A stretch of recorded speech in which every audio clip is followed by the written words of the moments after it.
Hello, and welcome back to another episode of A Day in the Life of a Paris-based stylist assistant. Let's go! So this is me walking to the location of the first shoot, and thankfully it was pretty close to where I live, so it was obviously easy for me to walk to, but it was really early in the morning, so I was extremely tired, and I just stopped to record the trains. I don't know why. This was just a classic Paris moment that I had to stop and record it, yeah. This was the studio location for the shoot that we were doing that day, and I was the first one to arrive, probably because I live so close. And yeah, not bad. It was pretty good. And this was me fighting the urge to go back to sleep. And then everyone else showed up, and then basically just took out the clothes, the accessories, laid them all out, got everything ready, started steaming, yada, yada, yada. But pretty good clothes, I'd say. I really like Saint Laurent. The shoot was easy. It was just one person, and there was another stylist assistant on set, so I really didn't have much time to do anything. I just goofed off, as you can clearly tell. But easy work, honestly. That's why I kind of do it. You just sit around, wait for something to do, and then in the meantime, you go on your phone. I'll admit, though, that I was really tired on this one. You ever been so tired that you kind of shut down? Your eyes are open, but you're not really doing anything or paying attention. You're just awake. One of the crazy parts about living in Paris is that you'll just be walking around and all of a sudden you have a view like this. And it reminds you, you're like, wow, that's kind of cool. And the next day I had to go and do pickups for the next shoot that I was assisting on. And it was actually kind of a lot. I was surprised. Here we are at the first stop, which thankfully wasn't that far away. So I did end up walking to this one. I spent most of my time walking around in the first neighborhood, which is kind of the rich designer luxury store area. A lot of fashion. All the big brands have a store here almost. And then here's a quick stop at Isabelle Marant, and at this point my suitcase was getting kind of heavy, so it was starting to weigh down on me. I was getting tired. They had a very nice, big, spacious showroom with these super cool, futuristic couches, and they were nice enough to give me water while I waited. And I ended up waiting a couple minutes, I guess. But that was the first time I ever done that, so that was super sweet. So the suitcase got loaded up pretty quick, so I decided to go back to the stylist and drop it off before I headed out and did the last two. And one of the pickups was on this very cute, quaint, kind of residential street that was a dead end, but I'd never seen this before, but I kind of like this area. And then boom, done for the day, loaded up with 3 big bags, finished all the other pickups, and I was surprised. It was a long day. I was tired, my feet hurt, my ankles, my knees, everything.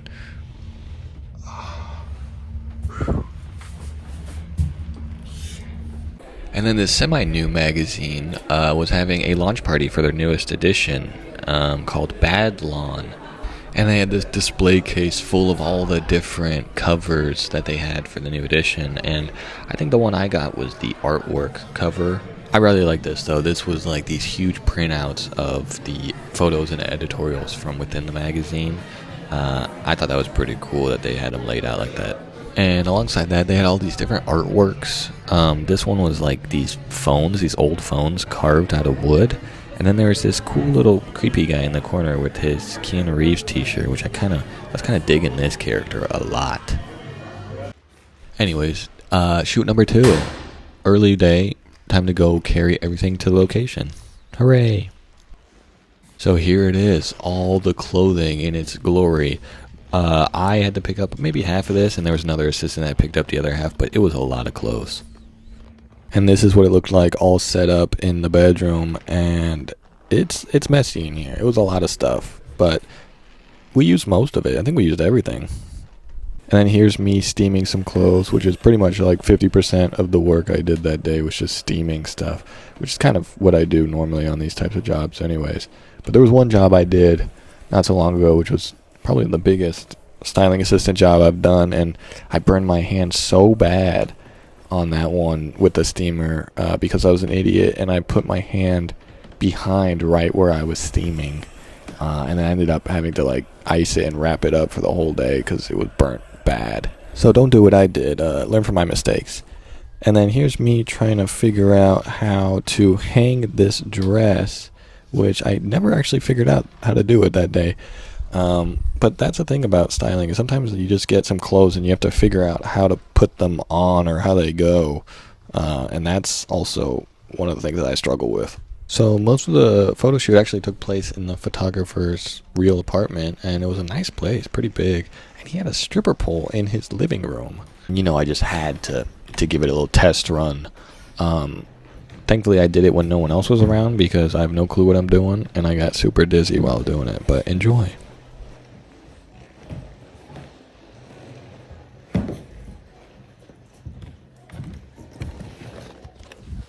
They were nice enough to get us poke for lunch, so he's lit. And then we went outside and shot around some church just down the street. And I think they had shot inside the church, and this was the part where they were shooting outside. Thankfully, it was a beautiful day when we were shooting, and this was the end of the day. I think it was around 5 or 6 right here, but it was still sunny outside, still beautiful. This is all the stuff was packed up and ready to go. A long day, that's for sure. Here's me, happy to be done, but also not happy to have to carry all this stuff back.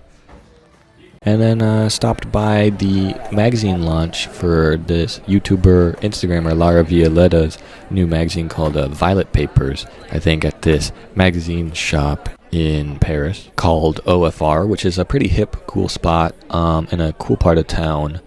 And the magazine was great. Good job, Lara. I really like the crossword puzzles in them. And then here we are, the last day of the job. Time to return all the clothes back to where they came from. Luckily, I only had to do like 3 drop-offs. Luckily, someone had come by and picked up one of the big bags that I had to drop off the day before at my place, so I didn't have to go and do that one. Decided to pop into the Michael Kors store that was nearby, because they were having a little presentation pop-up for their new bags that are coming out, and they had these cool TVs playing their campaign video, and I thought that was my favorite part of it, honestly. And here's a wall full of all the new bags. I think it was chrome pink, black and white, a zebra print. My favorite was the chrome. And here we go, bingo, the last drop off of the day. Super easy. Thankfully it was a light package on this one. Happy to be done and happy to go eat after this one because I was starving. So here's the outside of the restaurant. It's called Bouillon Republique, which is, I believe, the twin or one of the twins of the Bouillon Pigalle location. But this one is like superior, way superior to the other one. And it's basically just like a classic French bistro restaurant. It serves mainly French food, staples, and it's cheap, affordable, and overall pretty good. I think I'd give it like a 7 out of 10, maybe 7.5 out of 10. They really nail their desserts though. I think that's probably their strong suit. And this was the pear chocolate clafouti and the profiterole with fresh ice cream. And that's it. Thank you for joining me on this journey. As always, remember to like, comment, and subscribe. And I'll see you next time on the next Day in the Life video. Bye-bye.